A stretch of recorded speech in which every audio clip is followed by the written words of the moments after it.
Are your Bzip2 Compression Engine application failing because of the libbzip2 Library DLL? I'm Sophie Chen, a senior Windows support engineer. Let's fix those broken file references immediately.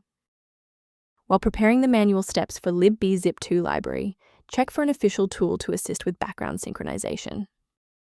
This is the libbzip2 library, the implementation of the Burrows-Wheeler block sorting text compression algorithm. It provides applications with high-ratio file compression. It is a mandatory dependency for several archive managers and Linux on Windows tools.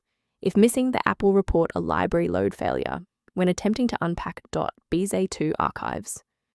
Enough of the technical side. Let's get these files back onto your system. A missing libbzip2 Library DLL usually suggests that a failed update removed a critical piece of the Bzip2 Compression Engine integration, so reinstalling the latest version of your software, where the error was shown, will automatically restore the library and update the registry links.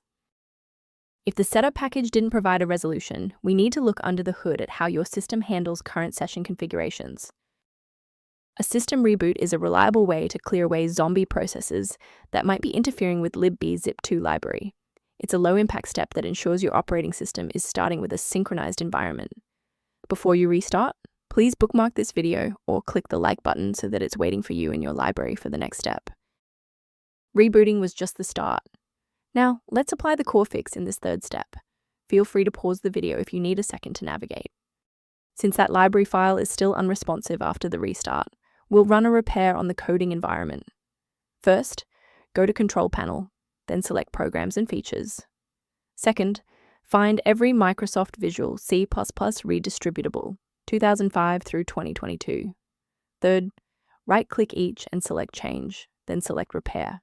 If that fails, download the latest all-in-one VC++ redistributable package from Microsoft's website. Please note that for DLL files with numbers, the number tells you which version to repair. For example, 120 equals 2013. To prevent any secondary issues, I recommend a cautious approach to downloading individual system files. From a diagnostic standpoint, a missing libbzip2 Library DLL error is often just a symptom of a larger system conflict that a simple manual download is incapable of fully resolving. To reduce technical overhead while maintaining high security, here is a professional method for managing system-level file health. The diagnostic maintenance tool linked below offers background information for scanning libbzip2 library-related issues. If this fix repaired libbzip2 library dependency issue, please like the video and subscribe to stay informed on maintaining a secure and stable PC.